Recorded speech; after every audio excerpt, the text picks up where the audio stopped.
Hi, I'm Dyllan. And I'm Salma. Welcome to Caring About Care, the podcast that shines a light on the care experience campaigning movement in England from the 1970s till, guess what, today. This is a story that hasn't been told enough, one of courage, community and change. It's about those who grew up in care and the allies who stood with them, fighting for rights, recognition and reform in a system that often overlooks our voices. On this podcast, we'll begin this journey now by uncovering hidden stories, sharing personal stories and honouring the work that shaped today's care system. Today we are joined by Jonny Hoyle, a passionate advocate for children in care and care leavers. His journey from personal experience within the care system to becoming a national voice for change has inspired countless young people. Jonny is known for his tireless work ensuring care experienced individuals are not only heard but are part of shaping the policies that affect their lives.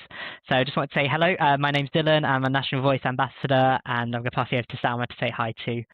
Hi, I'm Salma and I'm also a National Voice Ambassador. Oh, But yes, so hi Jonny. Yes, thank you. What a lovely introduction. Thanks very much. Yeah, I'm just wondering if you could tell us a little bit about yourself and what you're up to at the moment. Yeah, well, I'm Jonny Hoyle. My main job is I'm the group manager in North Yorkshire, responsible for all of our leaving care services and our social work service for refugees and asylum-seeking children.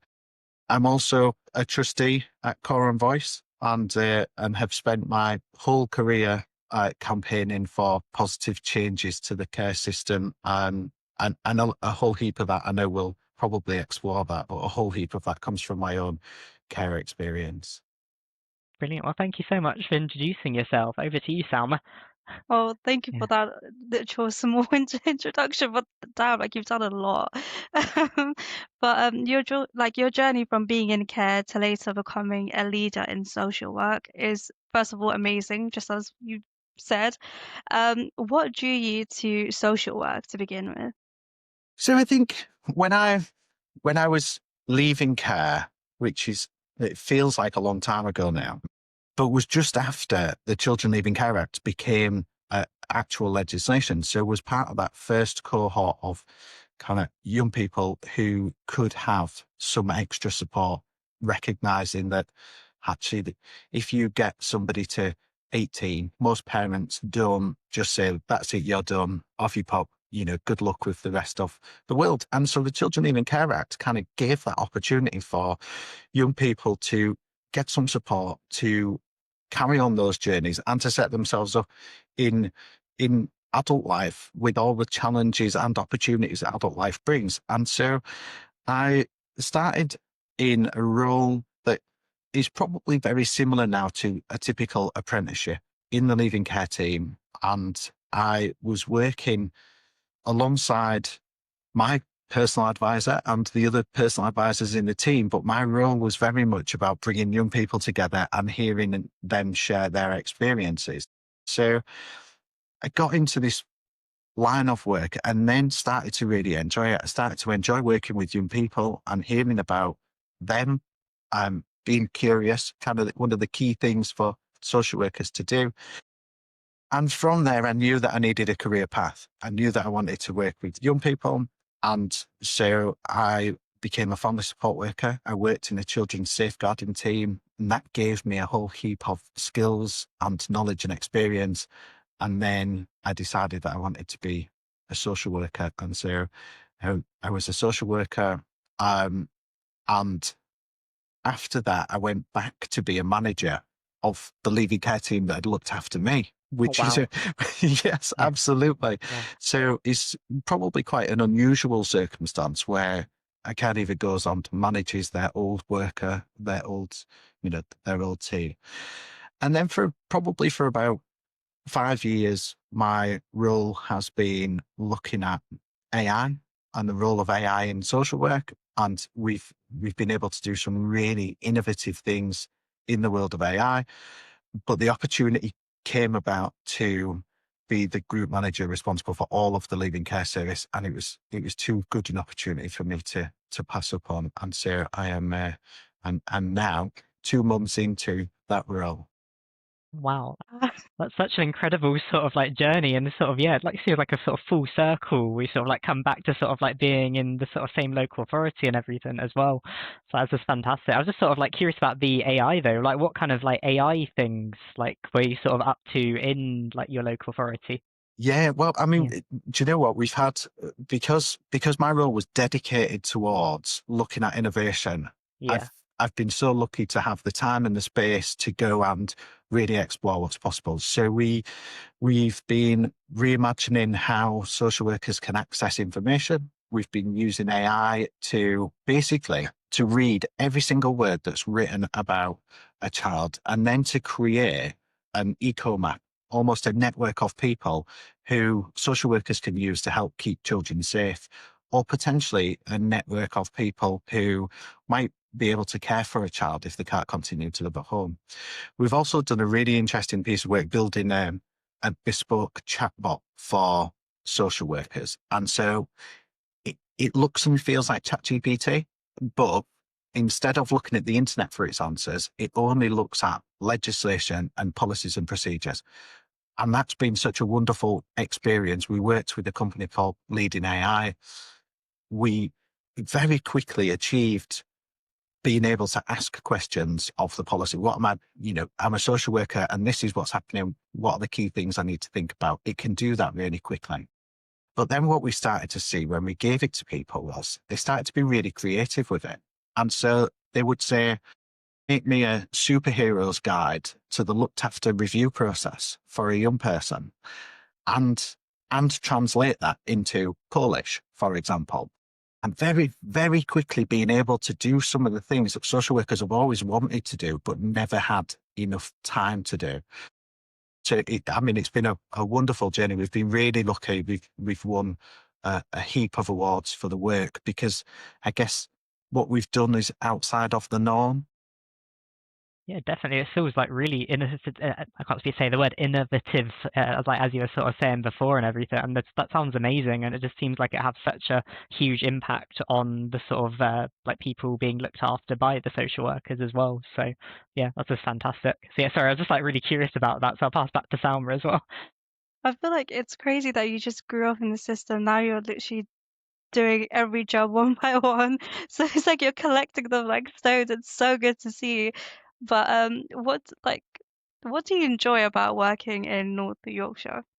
I can't really Well, say that one. But yeah. yes, I've been really lucky. I spent 2 periods of time in care when I was a child. The Oh, first was in Bradford, the second was in North Yorkshire, and North Yorkshire is where I was a care leaver. And I, I was so blessed in that I went to stay with my foster carers. It was an emergency. I was supposed to stay there for one night. I stayed there for the rest of my childhood and, into adulthood. So I got the really good end of the deal. And my youngest daughter, she's just had her school leavers prom.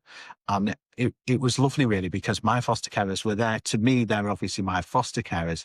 To her, they're just nanny and granddad. And so I kind of got the stuff that we're supposed to get.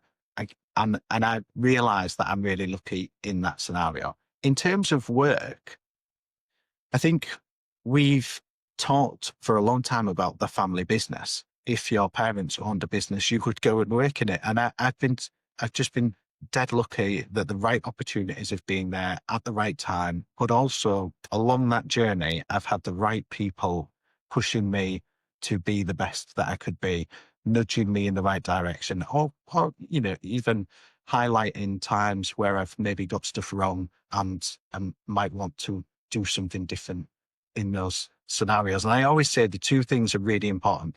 Encouragement is really important, but also somebody that's going to say, actually, Jonny, you got that wrong, and help you do better next time.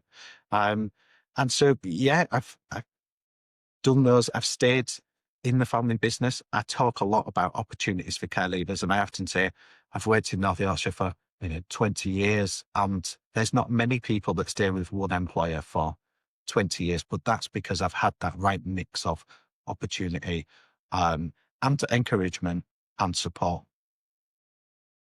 and following up on that question, well, First of all, I know you've had well, correct me if I'm wrong, you've had a very good experience in the system, and that's why it's kind of driven you into this career path. But why do you think it's such an important like path for you to take, and why it was so motivational for you to work in this path? This Yeah, well, I think overall, when I reflect on my care experience, I would say it was more positive than maybe some people's journeys through care are. But that doesn't mean it wasn't without its challenges. And so I remember a time when if I wanted to sleep out at my friend's house, the rules were that they would need to be police checked. And that's weird. It's yes. no, most other children don't have to experience that. I remember at a time when my brother came into care slightly later than me, and there was a rule that teenage boys weren't allowed to share a bedroom. And so the plan was for him to go and live with different foster carers. And I was saying, but he's my brother, wanting to live with me. I'm quite happy to share my bedroom with him. And so whilst overall it was hugely positive, there were things about this system that needed to change and still need to change. There's some things that we still need to be able to change.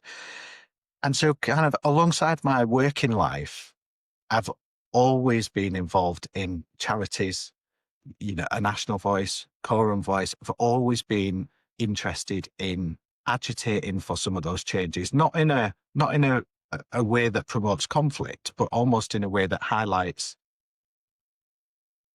where children and young people who want to be able to do the things that children and people do. We want to be the same or as much the same as our peers, as everybody else. And how do you fit that into a system with criteria and forms, etc.? And so I think that's always driven me to push for changes.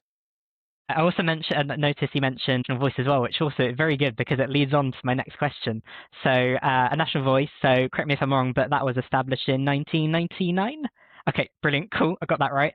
So I was just wondering if you could just sort of, like, as you were involved in its early days, if you could just sort of tell us a bit about it and sort of why it was needed. Yeah, if that's all right to share. Absolutely. Yeah. And I think probably to reflect on at that time, there had been care leaver movements that had come before National Voice. There were other care leaver movements around as well. I think National Voice was a bunch of young people, me included, I was young back then, who were full of energy to go out and make some of these changes. Let's do this stuff. And so we were kind of empowered together to go and talk about the experiences that we had and the things that we wanted to see change. And that's not none of the things we asked for through National Voice were ever huge, massive changes. We asked for children in care not to be moved with their belongings in bin bags. We asked for our friends' parents not to need a police check for us to go for a sleepover. We asked for things like a nice home to live in when we left care. They're not big things, but they're really important things. They're obviously big, so the individual person, but on the scale of kind of this big system, it's not a huge ask. And so there were times we were frustrated. There are still times I'm frustrated when I hear stories of children across the country saying, actually, I was moved with my things in bin bags. And you kind of think, well, I've made progress in so many areas, but some of these areas we still see scenarios where people are experiencing that.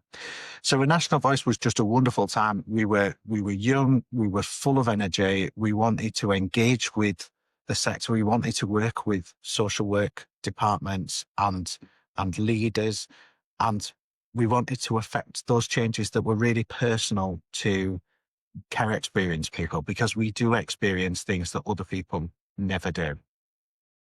Yeah, definitely. Yeah, and thank you so much for sharing sort of that National Voice. And you've already sort of touched upon some of like the amazing like initiatives that sort of a National Voice did. I was just wondering if you could sort of talk a bit more about like the Black Bin campaign, because I hadn't actually heard of this before. And sort of when I started sort of like with a National Voice, I think it was sort of one of the sort of like the staff members here sort of talking about it, and it just sounded so cool. And like I think you were sort of quite instrumental in the Black Bin campaign, Yeah. Black Bin campaign as well. So I was wondering if you'd share a little bit about it. Yeah, absolutely. Yeah. And I guess it probably embodies what we were doing at a National Voice back then, in that children and young people were saying, I don't want to be moving my things in bin bags. Not only that, people were saying, remember one young person talking to us and saying, I had one photo of my mum and it was put into a bin bag with other things and was damaged, and that's it. That's gone. You know, this is pre-Instagram, pre-Facebook, pre-smartphone. So if you had a physical photograph, that was kind of yours. And so hearing people talk about scenarios and situations like that, young people saying, actually felt like my stuff was rubbish. I'm turning up at somebody's house wanting this to work, but all my stuff is in bin bags. And so we knew we wanted to do something about it. And we sat together and we talked, we planned, we shot ideas towards each other. And someone put a sticker on a bin bag and wrote on it, "This is not a suitcase." And that became our campaign. So we literally put stickers on bin bags and said, "This is not a suitcase." And we started giving them out to people and saying, please don't move us with our things in bin bags. From that, the kind of creativity flowed. And so we did some bin bag fashion shows. Yes, no, I heard about this. Yeah. Yeah. So Yeah. we got some art students to make outfits made purely from bin liners, and we put on some fashion shows that we called the Refuse Collection. And we tried to have fun with it, but always with that really serious message of, please stop doing this. Kind of embodies what we were trying to do with AMV back then. You know, raise awareness in a way that brings people towards you, that's not combative. People can buy into it, but also get the seriousness of, if you're that child turning up at that home with your things in bin bags, what impact does that have on you and your self-worth, but also what impact does it have on your relationship with the people that are going to come open it? Yeah, absolutely. And then just sort of like following on from the Black Bin campaign, because I think like it's sort of quite a significant one in sort of terms of sort of reaching nationwide and everything. So I was just wondering, what did you notice like as a sort of result of the Black Bin? I can't like sort of what impact did you notice? Yeah. There was probably a couple of key bits. The first is people started to talk about it. And that was really important because for care experienced people, when we're in care, a lot of things happen to us. You know, this thing has happened, this person takes you there. There's not a lot of kind of empowerment to be in control of your own destiny. And so people started to talk about it, and it became a thing that people were aware of. That was the best part. The second part is that people then started to sign up and make pledges and say, we're not going to do it. I mean, this is kind of dead boring stuff, but some local authorities really struggled to identify a budget code that they were going to buy suitcases from. And we were there, bearing in mind we were still quite young, and we were saying, you don't need a suitcase. Get some cardboard boxes. That's what most people move with their belongings in. That has way more dignity than a bin liner, and you can probably go to your local supermarket and get those for free. What's the problem here? and so on one hand, it empowered the community to come together with a common goal and say, please stop doing this. On the other hand, it got people to be aware of it, and definitely has reduced the number of children that do experience moving in bin bags, but it's not gotten rid of it. And that's one of my biggest frustrations. Absolutely. But I think sort of just like thank you so much for sharing like some of the impact you've noticed and sort of how things are still like sort of quite slow to sort of change with it. But I think like personally I've sort of noticed like so many things sort of like pop up across the country to sort of help along that way. Like I think like the big one for me is Madlug. Like I sort of like I love Madlug to bits. Like I have a Madlug bag at home. Like I think that's just sort of so fantastic. And I don't know if that was a direct result of the sort of black bin bag campaign, but I mean it's sort of going in the right direction with it and everything. So yeah, just like actually helping sort of young people not move with that black bin bag because it's so horrible, like sort of for anyone to move house with a bin liner. So yeah, I just think it's sort of fantastic that it's sort of helping with that. I Yeah, think especially for a community that has some of the challenges, that have experienced some of the things that we've experienced before coming into care, it's more important to be thinking about how we might feel, our self-worth and dignity. And I'm the proud owner of a Madlug rucksack as well, and brilliant. really love the work that they do. I also love Comfort Cases UK. They're a small charity who raise money and provide free cases for young people coming into care and free holdalls for social workers to keep in their car. And I have this real divide. On one hand, I totally love that they're doing something about it. I love the work that they do and I love the impact that they make. I also think that it is a disgrace that we need organisations like that to do that. That we are effectively children of the fourth richest economy in the world. Why have we got charities or organisations kind of doing something so simple as not moving children in bin Yeah, bags? yeah. Just sort of yeah. Like I couldn't agree more. Like it's just so like yeah, it's just yeah, it's like that sort of now like even after everything and sort of like the awareness around it, like it still happens. Like yeah, I really echo that point. So thank you very much for sharing. I think that, with the campaign, like it's so crazy because I know that you've done an apprenticeship with your borough before, but I'm currently doing it with mine. And, with the whole bin bag situation, I was actually talking to another young person myself, and they kind of noticed a big power dynamic when they entered a house with a black bin bag, whilst the two biological siblings were there, and they were like, yeah, I feel like I'm less than you. I feel like I'm beneath you. And to have a 12-year-old saying this to me, I was like, this should not even be a thing.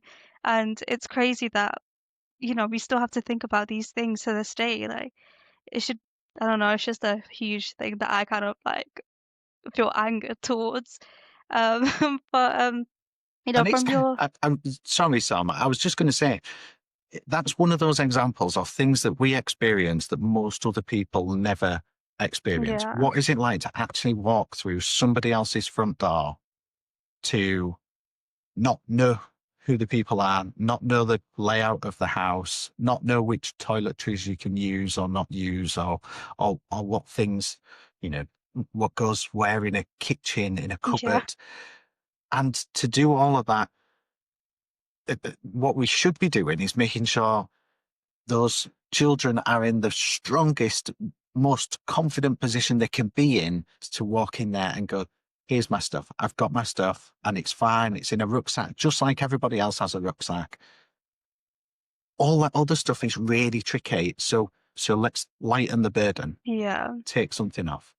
No, honestly, I completely agree with you. Like, they kind of before entering the house, a lot of kids don't even know the entire layout. Like they could walk into the bathroom thinking that was their bedroom or anything like that. But I kind of spoke to a lot of people, like a lot of seniors, about, making a day where before they actually go into living with these parents or these um the residential places, to actually go and do a little tour before actually being placed there, because it just makes it more of a human experience rather than, hey, like this is going to be your first experimental day where you try and figure out where the kitchen is. Like, go for it. Like, I think it's so like crazy, but I think we need that kind of establishment to be placed for these kids.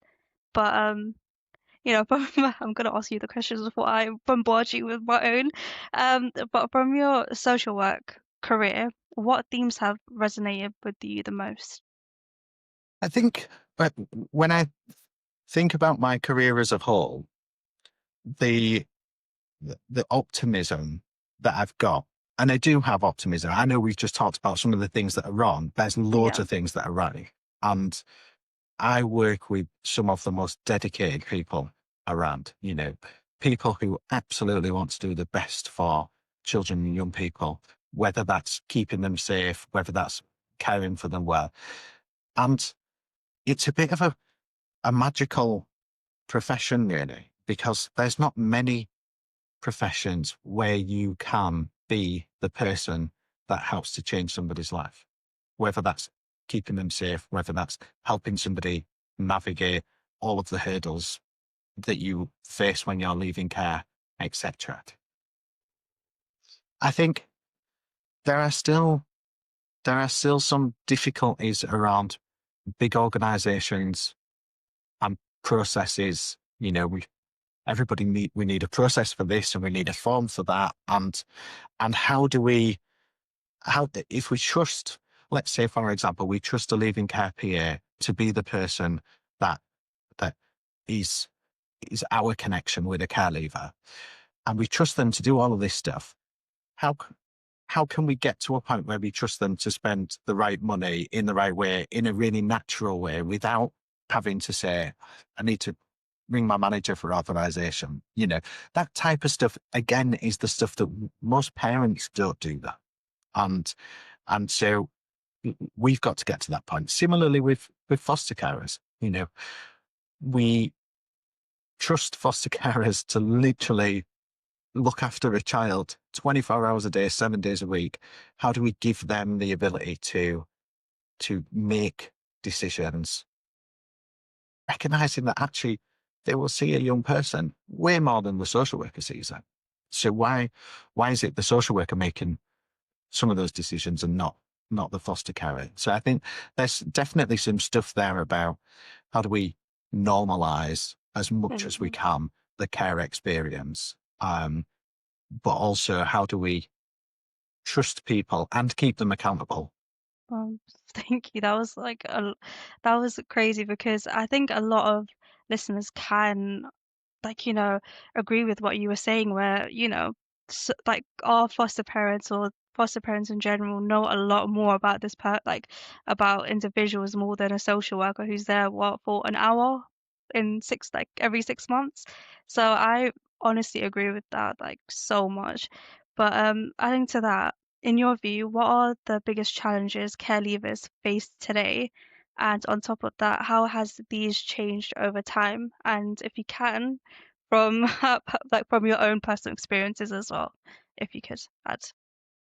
I think probably the biggest challenge overall is not having that safe space to come back to. Now, my oldest is 25, has been to uni, went to study in America for a year, lives in Gibraltar now, but has always known, yes, go off and explore, but if things go wrong, you can always come home. And that's not something that's always available to care experienced people. And what that does is that stifles our opportunities, the ability to go and take a chance, go and see what it's like to have a year abroad. Similarly, if you've left care, you've got your first flat, you've spent your setting up home allowance, and you've bought, your bed and your sofa and your wardrobe, all of a sudden, going off to uni's off the table. Because what you're going to do with all your stuff and your flat, your first piece of security that's yours when you've navigated this system, that those circumstances stop us achieving our full potential, I think. And so I created what's called the Moving On Up Network, and we champion apprenticeships as being a brilliant opportunity for young people leaving care. Now, in this country, you're as likely to be a prisoner as you are to be an apprentice if you're a care leaver. And so we really champion the message of our community has got a huge amount of skills that other people don't have. our 18 and 19 and 20-year-olds are living on their own, paying their bills, managing direct debits. They're used to dealing with a whole host of different people. And if employers look at us through that lens, rather than this poor care leaver, maybe, then maybe they're going to be a difficult employee, etc. If we can really push the message of, we've got skills and talents that you can tap into, then we can start to shift some of that narrative and start to make sure that care leavers get great opportunities. Like I've had, great opportunities, people that believe in our young people and can then go on and succeed. And then you can start to build all of the other things that you need in life. You can start to think about buying a house. One of our care experienced apprentices used the care leaver apprenticeship bursary towards her deposit to buy a house. Well, amazing.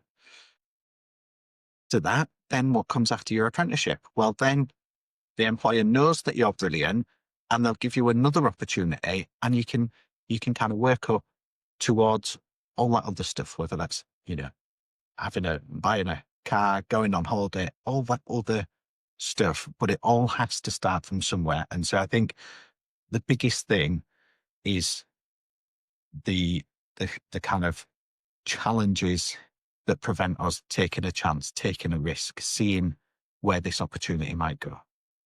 Definitely. Yeah, I couldn't agree more with sort of that one, just like having a safe place to return to, just because, yeah, like sort of, especially with that university example, going like back to sort of the beginning when you're sort of talking about it, just, yeah, like I think for a lot of people, university's kind of off the table because if they've got sort of, yeah, their own sort of flat with all of their stuff, or if it's sort of social housing and they can't sort of give it up, otherwise they'll sort of have to go back on the waiting list to get another flat again.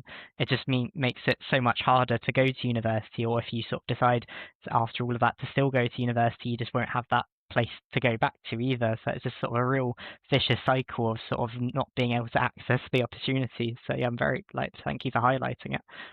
Yeah, and also I'm very happy you mentioned the Moving On network as well, because I've sort of, I remember going to sort of that session like way back when. I just really loved it to bits, and it's just sort of really fun just hearing all the things like care experience and apprenticeship really interesting to me. So yeah, and lastly, so sort of zigzagging with sort of all of the points you mentioned, but with the apprenticeship bursary as well, that's one that I've kind of noticed sort of just with conversations with other care leaders and sort of people from local authorities, that a lot of people don't know about it, and sort of they're not told about it either, and it's sort of like such an amazing thing, and it sort of helps so much with like the example you gave as well, with sort of the care experience apprentice using it for the deposit for, was it a flat or a house? I can't. To buy a house, yeah, absolutely. And I think it's just such an amazing thing that more people should know about. So well, if anybody's listening and they're interested, a care experienced apprentice who meets the criteria, so that's to be defined as a care leaver under the Children Leaving Care Act,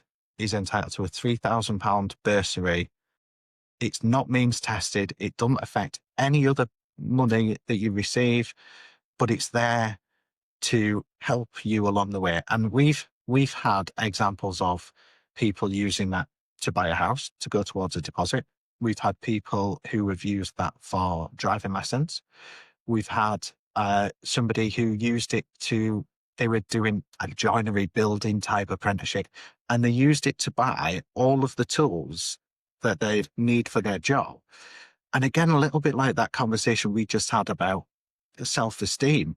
If I'm an apprentice and I can turn up and I've got all the same tools as everybody else, the top of the range stuff, not having to borrow, not having to ask people, I can turn up to my apprenticeship and feel like actually I'm here to contribute, and I've got my stuff and I'm ready to learn and do. And so I love the care leaver apprenticeship bursary, but it is really underclaimed and not known about by enough people.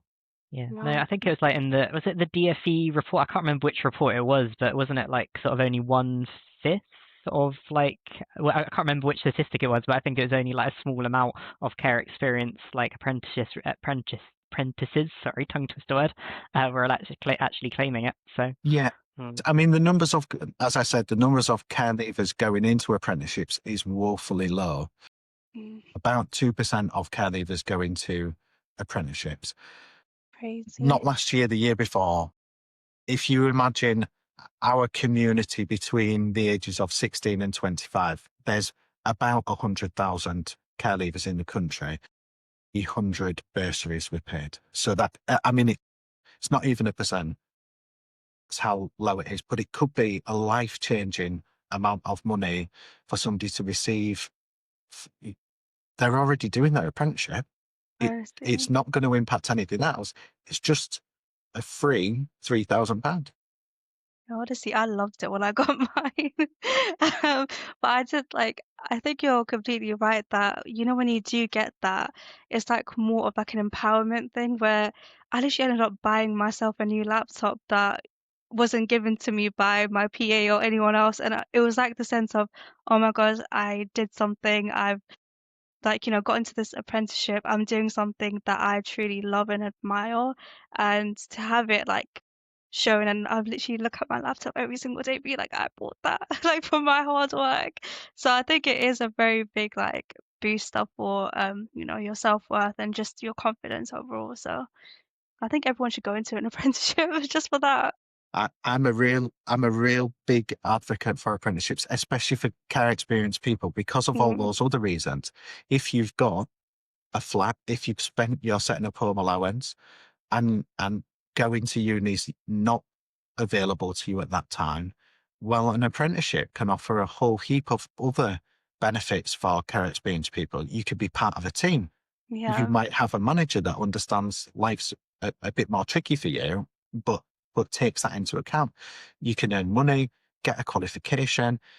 People can see how brilliant our community is, Yeah. and can then start to offer other opportunities and say, well, actually, when your apprenticeship's finished, you're coming to work in my team. And and that's why I think apprenticeships are really underused, particularly for care leaders.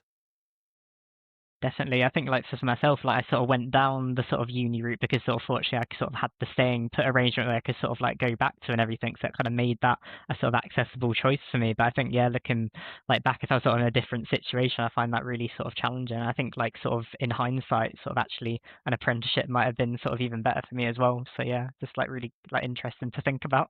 Yeah. And uni is a perfectly, I'm so happy when I hear about care leavers going to uni, because that's brilliant as well.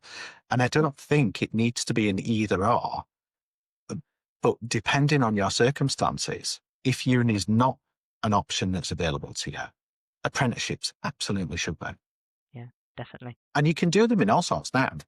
Certainly when I was leaving care, the idea was if you were going to be an apprentice, it was to be a plumber or an electrician or a joiner. Actually, now there's thousands of apprenticeships that are available to people. And internships as well for care leavers, which is something new. All right, shall I move on to the next question, Mhm. Salma? Okay, cool. So yeah, thank you, Johnny. Yeah, so I was just wondering, just like moving on a little bit, like because we were just sort of like talking about earlier, because sort of we talk about some of the challenges sort of in the care system. I think that can sometimes leave sort of people, like young people in care and leaving care, like having low aspirations, and sort of some staff members might have had like low aspirations for young people themselves. So I was just sort of wondering, like, what kind of sort of things like kind of drive you to kind of keep championing the cause, sort of like care experience and care leaver sort of rights and sort of entitlements, and sort of campaigning for change, just in a system where a lot of young people have unfortunately sort of like given up on. So I was wondering if you could sort of talk about that, if you feel comfortable. Absolutely. Yeah. What keeps me going is seeing the incredible people that are in care and leave care, and their skills and talents and abilities. And it's not always obvious. When I talk to my team, I talk about we're preparing young people for a future that we might not see. But that's all right. That's what parents do. Parents prepare their children for whatever life might have in store for them. When I start to see the talents that people have got, whether that be that they're, the vice president of a bank, whether it is that they've got a job that they're really happy with, and they're able to, live, socialize, do the things that everybody else gets to do. That's what keeps me going, because for too long, I think there has been a feeling that you've got to succeed despite the system. And actually, what I want is for young people to succeed because of the system, because our teams and services are pushing people and saying, if you're at college, I'm not going to sit back and go, they're at college, they're fine. I'm going to say, well, what else can I do? How else? If you want to be a physiotherapist, can I get you work experience? Do I know a physiotherapist who might spend some time with you? I want the system to really push people and circumstances to be the right ones, whether that is exactly as you said, Dyllan, making sure that young people can stay put where that's right so that you can do some of that exploring. Whether it is, Salma, as you said, making sure that there are opportunities through apprenticeships, etc. Our community has got so many different skills and talents that other people don't have.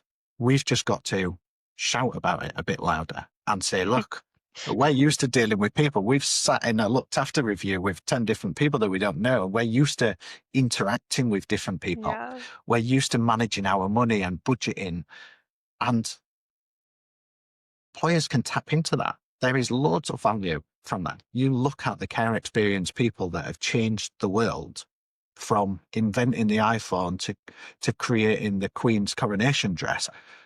We can do all of those things. We just need ourselves and society to see we've got these talents that they can tap into. 100%. Definitely, I can agree more. I just feel really pumped up now. That's sort of so motivational. Like, Go. yeah, like, yeah, I couldn't agree with it more. Like, yeah, just thank you so much for sharing about that. So yeah, I'm just gonna pass over to Salma for the next question. Honestly, you know, when you said the whole thing about our community, I was like, damn, I'm part of this community. I was like getting a little bit excited there. As you said before, like it's crazy how you said, oh, apprentices and like who are in, what is it called?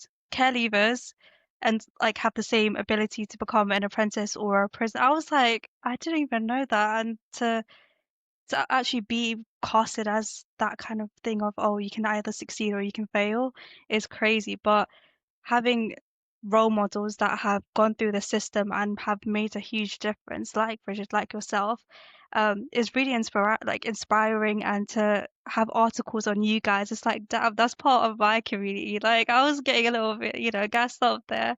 But one of the questions that I did want to ask you, you kind of talked about it earlier on, and it was about your article with Aspire to More. Yeah. I really loved it, by the way. I think you should like print it out. But you said that you had a one night emergency with a placement that turned into a long-term foster care, and I thought that that was amazing. And now that your own kids have a special bond with them is crazy. But I kind of wanted to ask what made them so different and what made them so special to the point where you were like, you like they've almost become your part of your family and now your kids as well. Yeah. And well, I think that stuff doesn't happen overnight. We didn't Mm. meet on day one and then think, wow, Johnny's amazing. He's going to live here forever. And I didn't think, wow, these people are amazing. I'm going to live here forever. But on that night, I needed somewhere to be safe. And they were the people that provided that. After that, over time, because it was meant to be a one night thing, they were like, oh, your social worker will come and get you tomorrow. And I don't know where you'd be going, but you'd be going somewhere. And again, those experiences that other people never know what that feels like. The day after, it's like, actually, you're staying here another night. Then it was like, actually, you're staying here over the weekend. And eventually it got to a point where I quite liked it. I liked living with them. And it was, it's really small things, but I felt like they cared about me.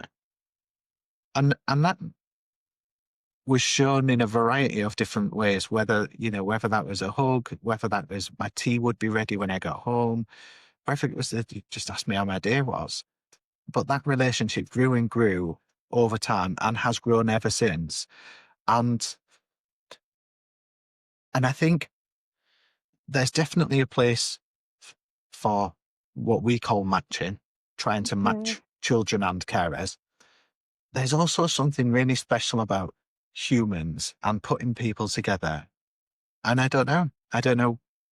There was just something that worked for us. And, they're so special to me, my foster carers. And a year later, when my brother came into care, they were the ones going, he needs to come and live with us. Johnny's here. He needs to be here with his brother because they loved me. And then my brother came to live with us and they loved us. And it's kind of, those are the bits that make you know that somebody actually cares. And so then they've just been with me ever since. Obviously in my 20s, that would look like I'd probably go after a night out and have breakfast there and, maybe go for Sunday dinner. When I had children, they would look after my children so I could work. And then now it's like the flip side. I'm the one going there to fix their technology. They're like, oh, laptop's playing up. And I'm like, that's fine. I'll go back. But again, we should celebrate that because it's not a one-sided relationship. I don't just take from them. I give as well. We're just people that are together. And when it works like that, then it's beautiful. I'm just so glad that I did back up for you Yeah. because that's a beautiful story. Yeah. I was like speechless. It's such a lovely story. Like, yeah, just thank you so much for sharing. So, yeah. Okay. And just sort of like lastly, because yeah, we've like nearly like reached the end of our questions. I just wanted to like thank you so much for just being so like honest and open and just sort of sharing all of the amazing things that you sort of like previously done, sort of still doing now. Yeah, thank you so much. I feel like for people listening and probably didn't see me like nodding my head like up and down just like all of the time throughout like this podcast. But it was so lovely listening to you, Jonny. So thank you so much for sharing. So, yeah. Thank you. And thank you for inviting me on. I guess one of the last things I wanted to share was that idea of there was people that came before us in saying actually some of this stuff's not okay and we want some of this to change. There was the stuff that we did, and then there's the stuff that people like you are doing now. And we've got to keep championing it, keep banging that drum. Our community is important and special. And sometimes when people talk about, we have a responsibility to other groups and communities, my answer to that is, particularly the government may have a responsibility for different communities, but for our community, they've got a parental responsibility, and that is different. That comes with a higher bar and a higher level of responsibility. And so when we're thinking about how do we make sure children in care and care leavers are absolutely at the top of the agenda, that's got to be the justification. For everybody else, you've got a responsibility. For our community, you've got a parental responsibility. Right. Yeah, absolutely. Yeah, so thank you so much for sharing, Jonny. And just sort of like for that last question, so if you could have a magic wand, and it could be like an AI wand as well, just sort of like linking in with sort of your previous sort of work as well. If you could change one thing about the care system, that could be sort of for children care, leaving care, both, whatever you would like, what would it be? You can always do a couple as well, because it's always hard thinking of just one, isn't it? So, yeah. Yeah.